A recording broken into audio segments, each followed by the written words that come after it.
بالله من الشيطان الرجيم.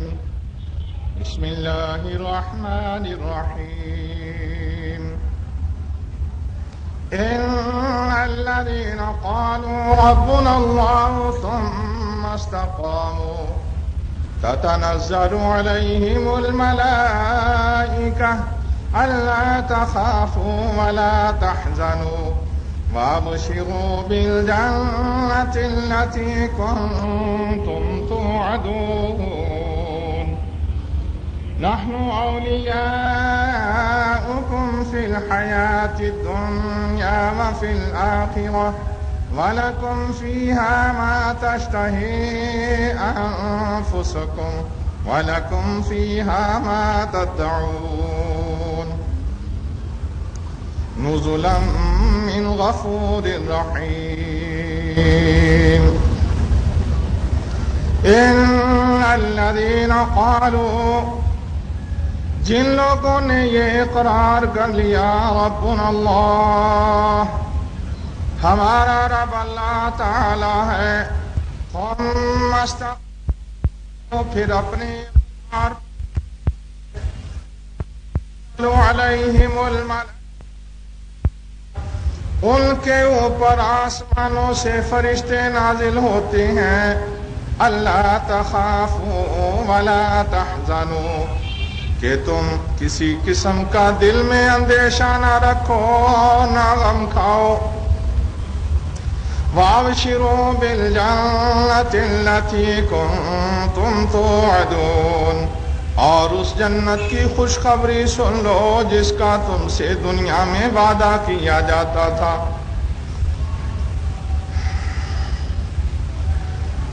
ساری تعریفوں کے لائق اللہ سبحانہ و تعالی ہے. جناب رسول اللہ صلی اللہ علیہ وآلہ وسلم پر ان گنت درود و سلام.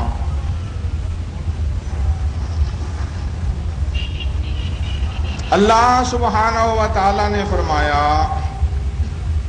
ان الذین قالوا ربنا اللہ، جو لوگ اس بات کا اقرار کر لیتے ہیں کہ ہمارا رب اللہ تبارک و تعالی، ثم استقاموا، اقرار تو انہوں نے کر لیا لیکن بہت بڑی بات کا اقرار کیا، اور اللہ ذوالجلال والاکرام کے ساتھ جو سچا اقرار کر لے اللہ ذوالجلال والاکرام ہر قدم پر اس کا ساتھ دیتا ہے.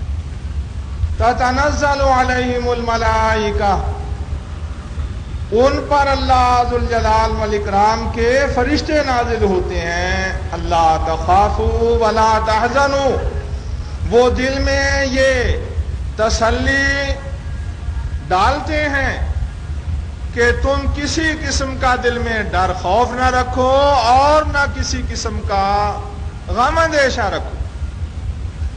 وابشروا بالجنہ، اور اس جنت کی خوشخبری سن لو جس کا تم سے دنیا میں وعدہ کیا جاتا تھا.